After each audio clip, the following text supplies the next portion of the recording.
Hello दोस्तों, आप लोगों का आप भी इस चैनल में स्वागत है।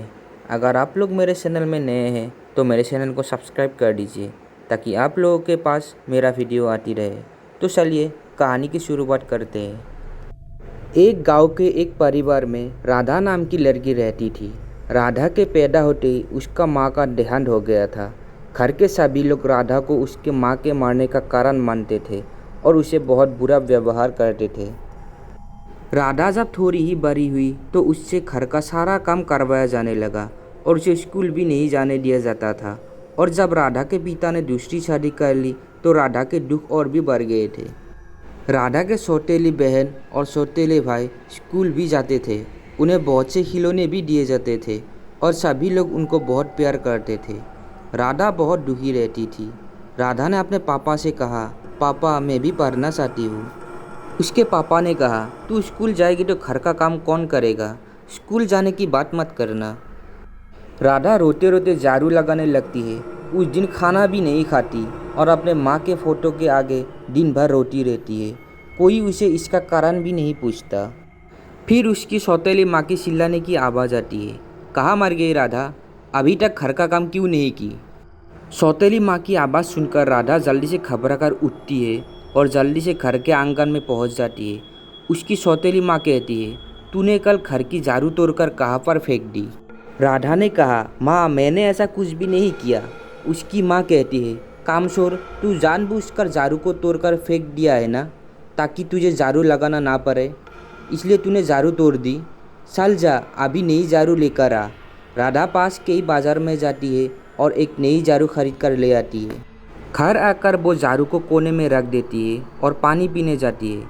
जैसे ही पानी पीकर आती है तो देखती है कि घर में झाड़ू लग चुकी होती है।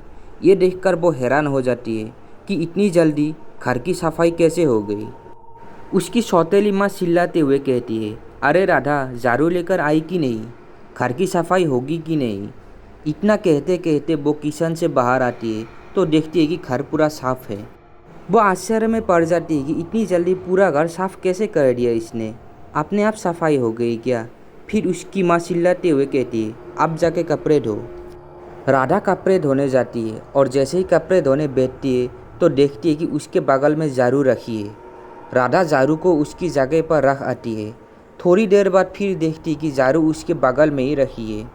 राधा फिर से झाड़ू को उसकी जगह पर वापस रख आती है, लेकिन जब वो वापस आती है तो देखती है कि सारे कपड़े धोकर सूख रहे हैं।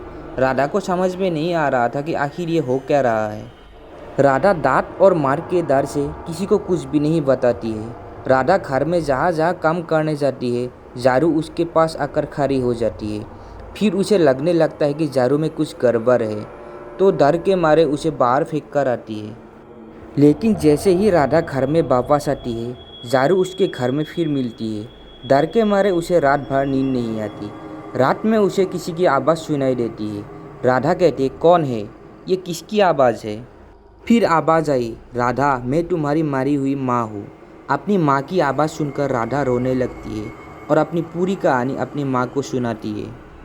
राधा की माँ कहती है, मुझे सब पता है राधा, अब मैं सब ठीक कर दूँगी और मैं तुम्हारे हर काम में मदद करूँगी।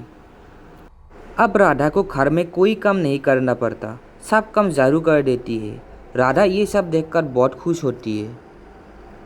राधा की सौतेली माँ को ये सब देखकर हैरानी हो जाती है कि इतनी छोटी सी बच्ची इतनी जल्दी घर का सारा काम कैसे कर रही है।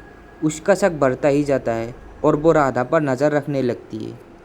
एक रात वो राधा को किसी से बात करते हुए सुन लेती है, लेकिन उसे कोई दिखाई नहीं देता कि राधा किससे बात कर रही है। दूसरे दिन वो राधा को बहुत मारती है और पूछती है कि वो किससे बात कर रही थी और घर में क्या हो रहा है। राधा अपने सौतेली माँ को कुछ नहीं बताती, लेकिन रात को अपने माँ को सब कुछ बताती है और बहुत रोती है कि मुझे आज सौतेली माँ ने बहुत मारा। राधा की माँ को बहुत गुस्सा आता है और वो झाड़ू से कहती है कि जाओ और अपना काम करके आओ। झाड़ू जाती है और रात को ही राधा के सौतेली माँ को बहुत पिटाई लगाती है। राधा की सौतेली माँ मार खाकर बहुत चिल्लाती है, लेकिन किसी को भी झाड़ू नहीं दिखाई देता कि क्या हो रहा है। सब पूछते हैं कि क्या हो रहा है, क्यों चिल्ला रही हो। वो कहती है कि मुझे झाड़ू मार रही है, पर किसी को भी झाड़ू नहीं दिखाई देती।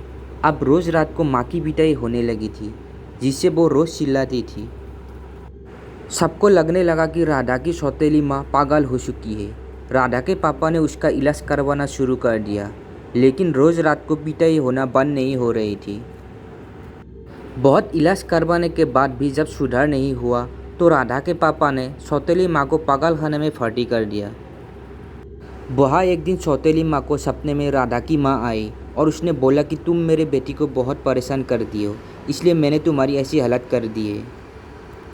अगर तुम मेरी बेटी से माफ़ी मांगो और ये वादा करो कि कभी भी उसे परेशान नहीं करोगी, मारोगी नहीं, तो मैं तुम्हारा पीछा छोड़ दूँगी और तुम्हें घर वापस भिजवा दूँगी। सौतेली माँ राधा की माँ से वादा करती है कि अब वो अपने बच्ची की तरह राधा को पालेगी।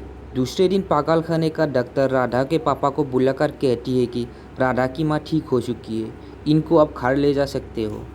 सौतेली माँ घर आ जाती है और राधा को अपने बच्चे की तरह प्यार करने लगती है और स्कूल भी भेजने लगती है।